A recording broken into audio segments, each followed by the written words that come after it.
Hello my dear people, how are you? I will have stream about the war. Just a second. Are we live? I hope we are. Just a second. Yeah. Will Europe enter a war against... just a second. Will Europe enter war against Iran? So, my dear people, first of all, I had this stream on Facebook, but in Slovenian language. So I will have the same topic here about this. I had a stream a couple of days ago about terrorism, about the word terror. This word or term is very old, and when the people started to use this word, I think in 18th century during the French Revolution. Okay, so terrorism is nothing new. In Europe, we know about terrorism. We can say after French Revolution we had how can I say this, fascist and Nazi terror, and also the communist terror. We can say in second period of 20th century the Islamic terrorism was activated. Okay, today we also know that they are terrorist factions like neo-Nazi or hardcore, these communist terrorist factions, IRA, Irish Republican Army, ETA, because I'm not saying they're just Islamic terrorism around the world. It's also these factions which I mentioned. So, but we can say in second period of 20th century the Islamic terrorism was activated, and we can say also that after Khomeini took power in Iran, the factions like Hezbollah was activated. So we can say a lot of countries like Lebanon, Iraq, Syria and Yemen are not functioning normally because they are divided inside. And Iran is interfering in all these countries. So they're backing Shia factions. First they started with Lebanon. They're backing, of course, and supporting the Hezbollah, the Shia militia, which is marked as terrorist organization in all European countries. Like Houthis in Yemen, they're also marked as terrorist organization.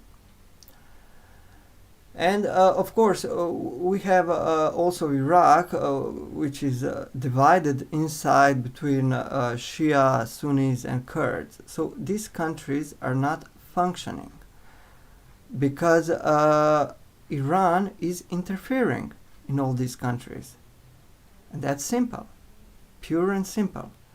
So yeah, we talk, I was talking about all these issues regarding, and we can say easily we can say that when Khomeini took power in Iran, this Islamic terrorism was increasing in all these areas. So the terrorism, they should, I don't know, they should say to Hezbollah, live with your I don't know, Sunni neighbors, with your Maronite neighbors. They should say to other Shia people in Iraq, live with your all Arab and Kurd neighbors together. But no, they're just supporting all these Shia militias, who are who made a lot of terrorist acts around the world. Okay, so we will talk, as I said, we will talk about now about Europe, because we have a problem in Europe. Just a second. Okay.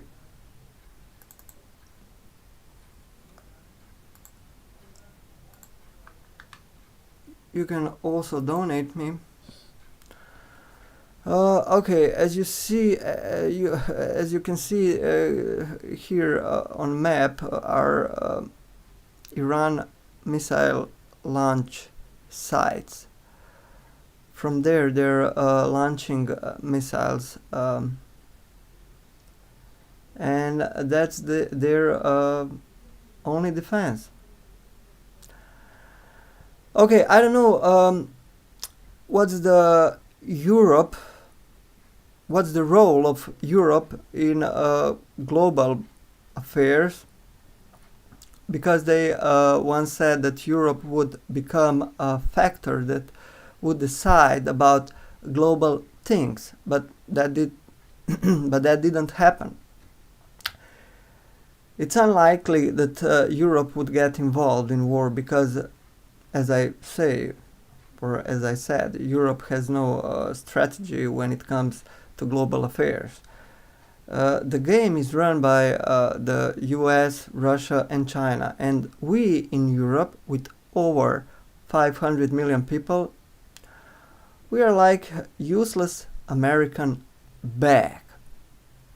The thing is, European leaders are complaining and whining about another energy crisis, but they are doing nothing about it. Europe is heavily dependent on oil from the Persian Gulf, and Iran is blocking the Canal of Hormuz. Yes. So, as I said, Europe is heavily dependent on oil from the Persian Gulf, from these countries, from is this Qatar, Kuwait, Saudi Arabia, United Arab Emirates, Bahrain also. Okay, and here is this canal, which is, I don't know, how can I say, yeah. If you control this area, you control the path or the route, this, where the oil is coming to Europe. Okay, if we in Europe were a factor, they would go and secure this area. I'm not talking, listen, I'm against the war, you have to understand, but they are complaining, the European leaders are complaining, but they're doing nothing about it. I'm not talking about occupying Iran, because it's impossible to occupy, especially Tehran. Iran is very big. Unless you have people in Iran who would go and fight against the regime. As you can see, Iran's defense is based on the missiles they launch.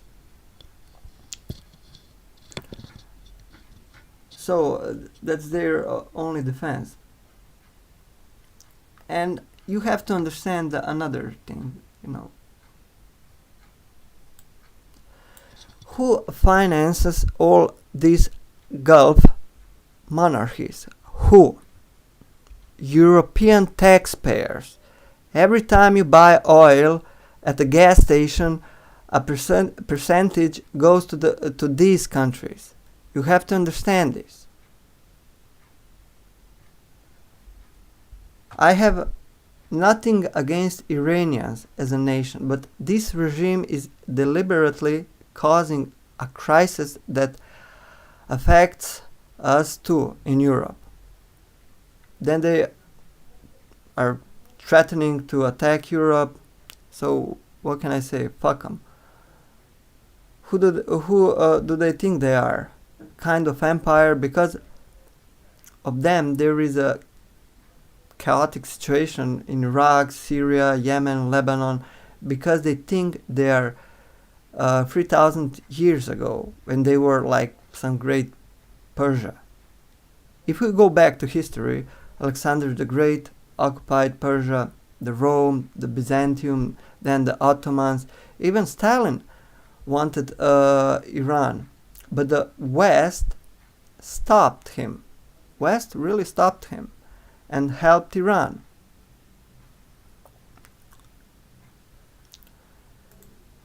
Okay, here are armies, EU armies. We would need 20 to 30 divisions for this, how can I say, military operation to control this area. Okay, Dubai is not capable, or United Arab Emirates are not capable, this country is not capable of military countermeasures, but they can finance the control of this area, which is surrounded with red. As you can see, the red. This area is key area, we can say. It's very important area because here is this canal. And if this area is controlled, the oil can flow normally to Europe. If they are already financing the war in Darfur, which makes no sense, then they can finance Europe for this war. Or we can say military operation, which makes sense. So 20 to 30 divisions from Europe countries are enough to control this part of Persian Gulf. Okay, so we can check also other. These are armies. These are all Iran missile sites.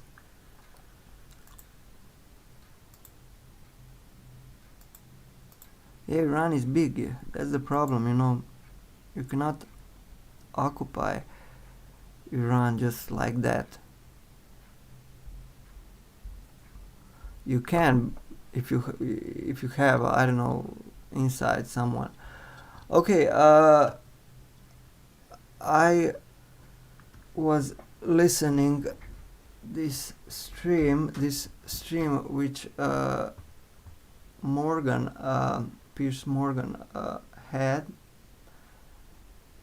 when Cenk Uygur, you know Cenk Uygur, he's very his rhetoric is very, I don't know, how can I say, it's very, I can say is anti-Semitic because he is criticizing only Israel. I said, if you are criticizing only Israel and you're not mentioning other countries like, I don't know, Pakistan, like Afghanistan, Iraq, Sudan, Iran, then you are anti-Semitic. Pure and simple. You're, with this criticism, when you are criticizing Israel only, we can say you are crypto anti-Semite. And of course, you're not mentioning the other problems around the world. And I agree with I can't remember the name who from Britain. Someone told him exactly like that. You know, Okay, now Cenk is talking how the American taxpayers are financing Israel. I will say one thing. I don't know who finances the Gulf monarchies that can buy the World Cup, like Qatar World Cup 2022. Then the football clubs in Europe, they have Qatar Airways, Fly Emirates, Fly Dubai, all these airliners who are very popular in the world. Because if we look at history, they rode camels there 150 years ago, really. Then they discovered oil. Of course, the Europeans discovered oil in all this area, we can say. And they built all these factories, oil factories, refineries, and so on. Europeans from West. Okay. About Israel, Israel didn't get a single cent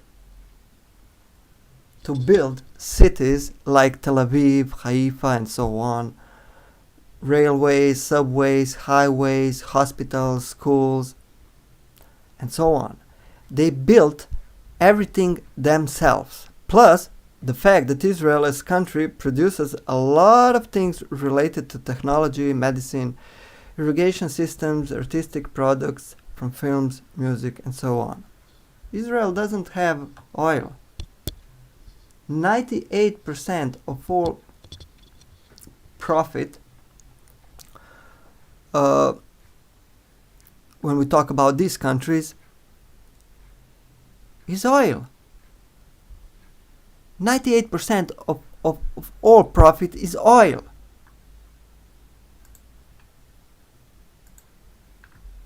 So, that's it for today. I hope you understand what I said about these issues regarding Iran. So you can donate me, of course, and I will talk again about these issues and war. So have a nice evening, and shalom and goodbye. Bye bye. Ciao.